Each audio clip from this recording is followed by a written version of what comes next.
Welcome back. Democratic lawmakers are sounding the alarm right now over the presence of Elon Musk's Department of Government Efficiency, or DOGE, around the IRS in the middle of tax season.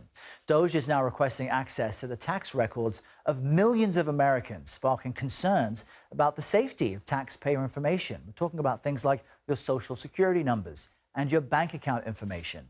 CBS News White House reporter Olivia Rinaldi is following all of this for us and joins us from our Washington bureau. Olivia, help us understand why DOGE would seek out this deeply personal information and how it's important to their goals.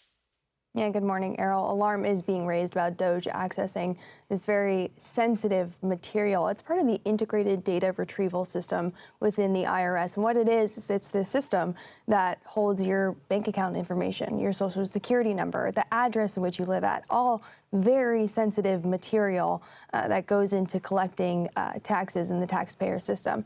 According to the IRS, this system is a very secure system, and it's intended to add a layer of protection so that no one can just go into the IRS and access your sensitive information and material. Very few people have access to it, but what we do know is that the White House has given Elon Musk and DOGE access to this system. They say they are there looking for abuse, fraud, and inefficiencies.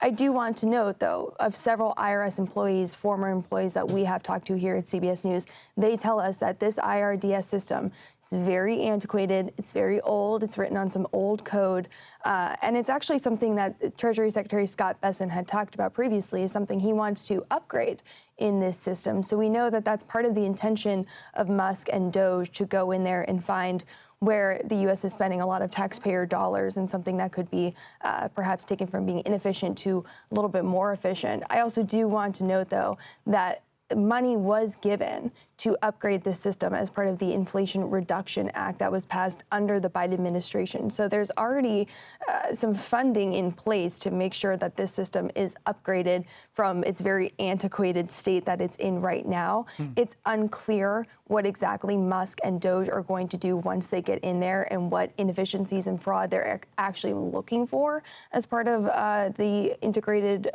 data retrieval system.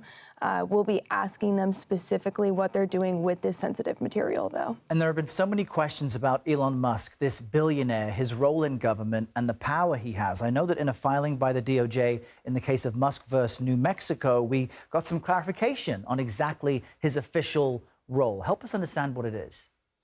Right, Errol. So we know that Musk has been serving as what's called a special government employee. Essentially, they have a designation, but we're learning now that he's also being called a senior advisor to Trump. That's an important distinction. That gives him a little bit more access than perhaps he would as a special government employee. They also clarified, and I do want to note this was quite interesting, they said that Musk is not the DOGE service administrator or an employee of the DOGE service. And as someone who has been talking about DOGE, it's notable that even the White House is saying that he's not exactly someone working for DOGE. But they also say that this role that he is serving in is similar to something we had seen before with Anita Dunn during the Biden administration. She was someone who was a longtime aide of Biden's, then served as senior advisor to him throughout the White House, which gave her broader access to the White House Oval Office and to Biden himself. And that's something they say that Elon Musk is mimicking right now in this role. Yeah, not elected, but these people empowered by their proximity to the president. Olivia Rinaldi, great context. Thanks for joining us.